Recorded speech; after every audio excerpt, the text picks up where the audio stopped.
I used to think the worst part of working night shifts was boredom. The silence, the empty corridors, the ticking clock. But after what happened at the Rosebridge Grand Hotel last December, I would trade silence for sanity in a heartbeat. The Rosebridge was an old, elegant hotel located on the edge of downtown. It had once hosted politicians, movie stars, and royalty. But now, it was undergoing renovations, and management had closed most of the upper floors for maintenance. My job was to monitor the overnight security cameras, walk the corridors, and ensure no squatters or curious explorers got inside. I started 2 weeks before Christmas. The man before me had apparently quit mid-shift. No explanation, no formal resignation. The front desk manager just shrugged and said, "He wasn't made for this kind of quiet." I took that as my cue to prove I was. The first few nights were uneventful. I enjoyed the solitude. The front desk was empty. The dining halls were draped in sheets. The security room was small but warm, tucked in next to the service elevator. I did rounds twice an hour, checked the lobby, and occasionally stared at the old portraits in the east corridor. Large, oil-painted figures with oddly long fingers and dark, almost black eyes. I assumed it was just the style of the time. On my fifth night, the power flickered for the first time. It was around 2:11 a.m., an oddly specific time that would come to haunt me later. The lights didn't go out completely, but every camera feed glitched. Static lines danced across the monitors, and for about 20 seconds, every floor's feed went completely dark. When they came back, everything was normal, except for a new feed labeled B3 East Sub-Basement. I paused. That feed hadn't existed before. The hotel only had 2 basements, one for laundry and one for storage. I checked the map on the wall and found nothing labeled B3. Still, the feed showed a dim hallway with rusted pipes, flickering lights, and what looked like a green exit sign blinking at the far end. I called maintenance, but no one answered. The operator line beeped endlessly. I thought maybe the feed was some leftover wiring from the renovations, and I logged it as a minor glitch. Curiosity got the better of me around 3 a.m. I took the service elevator down to B2. The air was colder than usual. The fluorescent lights buzzed overhead. Storage boxes lined the hall. Then I saw it, a heavy black door at the end of the hall. It wasn't there last night. No paint, no sign, just a large iron knob that looked ancient. I tried the knob.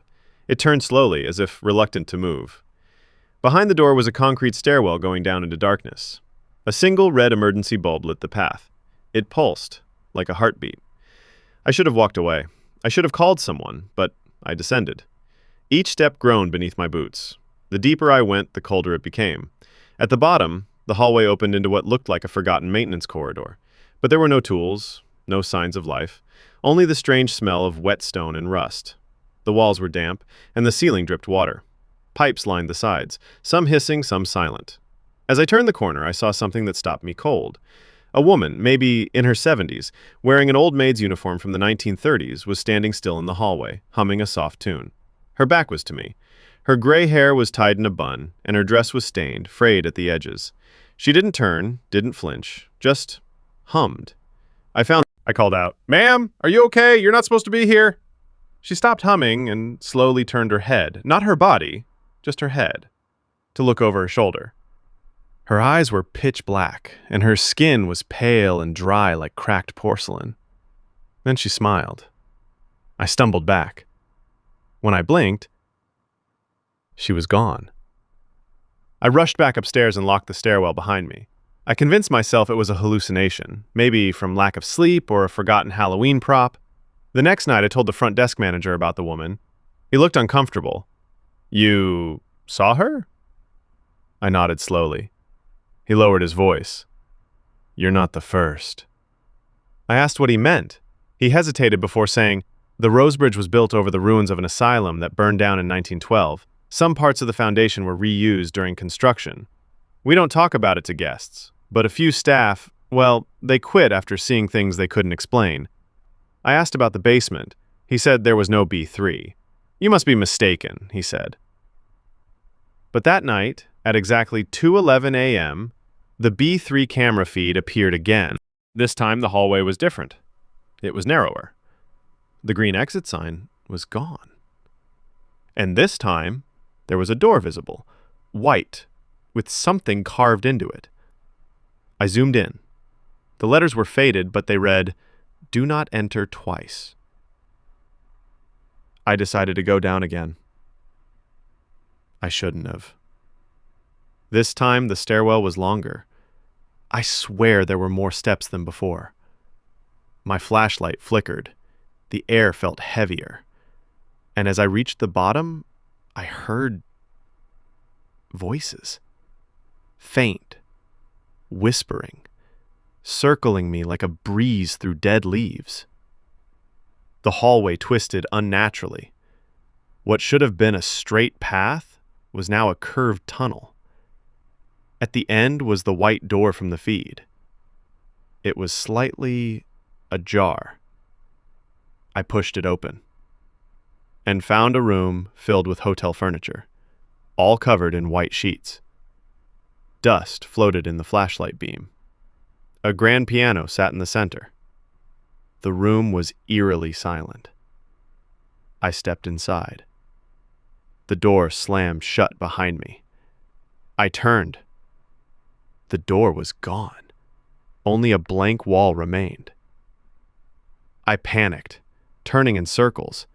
The whispering grew louder, more urgent, speaking in a language I didn't recognize. Then, the piano began to play. No one was there.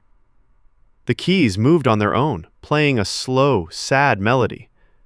I backed away into a corner as the lights overhead began to dim. From the shadows, figures emerged. Dozens of people in old staff uniforms, bellboys, maids, even guests in tuxedos and gowns. Their faces were blank. No eyes, no mouths, just smooth, pale skin, and they were all walking toward me. I screamed, but no sound came from my mouth, just silence. They circled me. And then, everything. I woke up in the security room's chair. My shift was over. Morning light filtered through the windows. Had I dreamt it? Hallucinated the entire night?